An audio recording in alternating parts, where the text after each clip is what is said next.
Mais do que a denúncia, acho que é importante dar passos. E esses passos não são só meus.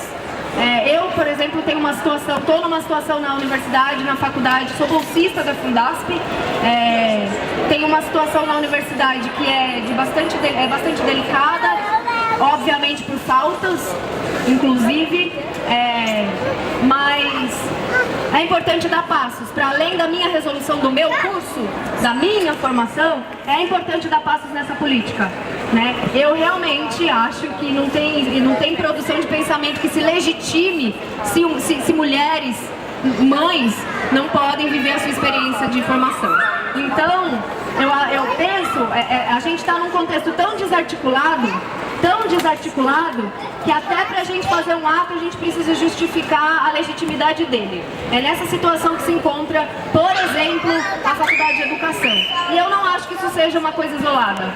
A gente percebe quando faz uma denúncia e precisa de apoio, enquanto os grupos vêm, sim, muito apoio acontece, mas de forma bastante desarticulada. A gente tem uma precariedade muito grande na condução dos casos, por exemplo, depois de uma denúncia. Coisas precisam ser feitas, passos precisam ser dados. O primeiro deles, eu acho que é, de fato, levarem para os seus cursos, se implicarem na questão no sentido de uma política efetiva, de uma política afirmativa que consiga dar conta de acolher essas mulheres em produção acadêmica. É muito triste que a gente possa falar em maternidade e não possa nem reconhecer o assunto paternidade nisso, né? Devem ter muitos pais na academia, mas certamente que a paternidade não é um problema.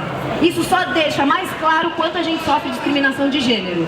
Então é muito importante que a gente pense coletivamente possibilidades de mudança real, né? E eu não consigo pensar em outra coisa senão, primeiro de tudo, a universidade assumir a sua responsabilidade nisso. Não venham falar que a universidade, além de dar a bolsa, tem que ser babá, porque em nenhum momento eu pedi para alguém assumir a responsabilidade que é minha.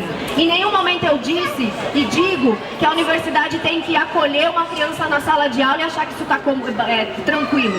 Não é tranquilo, mas a gente precisa sim fazer a denúncia de que não há política afirmativa, tanto que a gente tem a história que a PUC tem, né? Inclusive o senhor Paulo Freire passou por aqui, o seu legado está aqui sendo desrespeitado diariamente por um comportamento majoritariamente branco, racista, fascista, classista e todos os istas, toda a miséria que a gente sofre primeiro na pele, junto com as crianças. Então, não tem como a gente não devolver sim essa responsabilidade aos departamentos, à universidade, porque é uma responsabilidade sim da universidade pensar políticas públicas.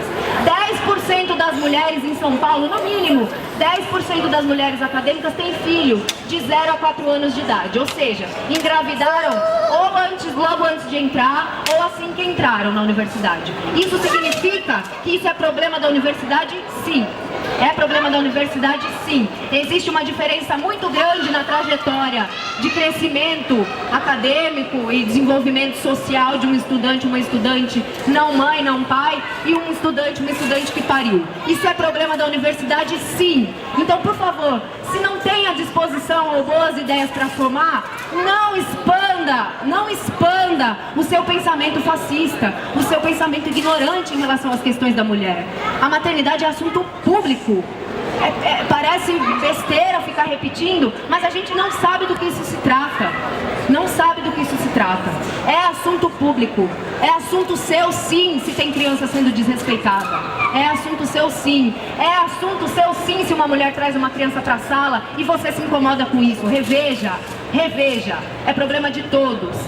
De todos. Eu tenho consciência que não é fácil falar, não é fácil articular uma fala e enfrentar as estruturas de pedra desse patriarcado na pele de professores e professoras dentro dessa universidade. Não é fácil enfrentar. Então eu tenho consciência disso e sei que isso é um privilégio. Infelizmente, que a minha condição miserável é ainda um privilégio.